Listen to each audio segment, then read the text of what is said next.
et bienvenue à Actualisation TV. Ici Zachary Cusson.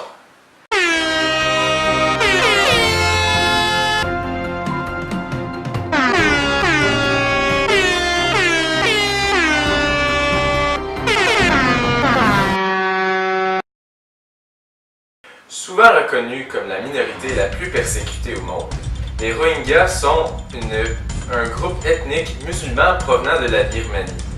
Ils sont 1,1 million d'habitants, mais ne sont toujours pas reconnus comme une population à eux seuls.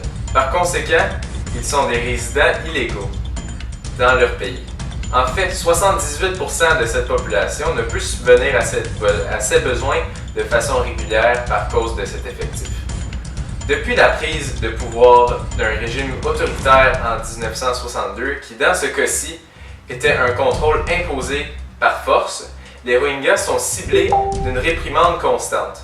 La violence, la destruction et le viol sont des méthodes qui sont utilisées sans merci par l'armée gouvernementale de la Birmanie pour chasser cette minorité.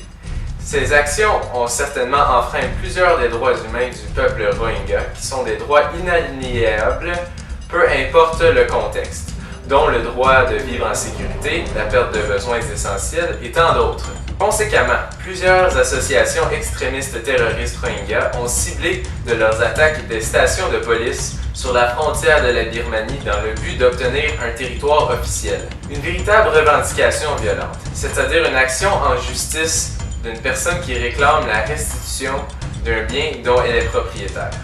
Ce fut un véritable déclencheur de l'un des plus grands génocides du millénaire. De plus, il n'est pas un secret que les motivations du gouvernement de la Birmanie sont banales. La religion et le racisme ne sont pas des causes qui sont cachées par le gouvernement. Par conséquent, plusieurs Rohingyas ont dû fuir vers les pays environnants comme le Bangladesh, la Thaïlande et la Chine.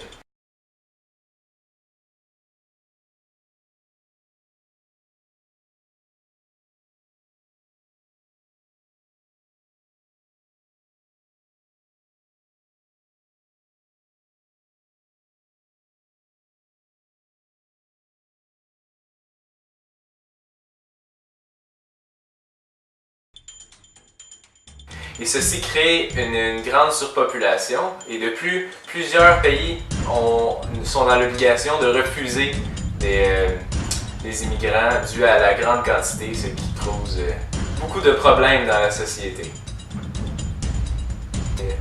Voilà, c'était Actualisation TV. Je m'appelle Zachary Cusson et merci d'avoir écouté cette émission. J'espère vous revoir la semaine prochaine.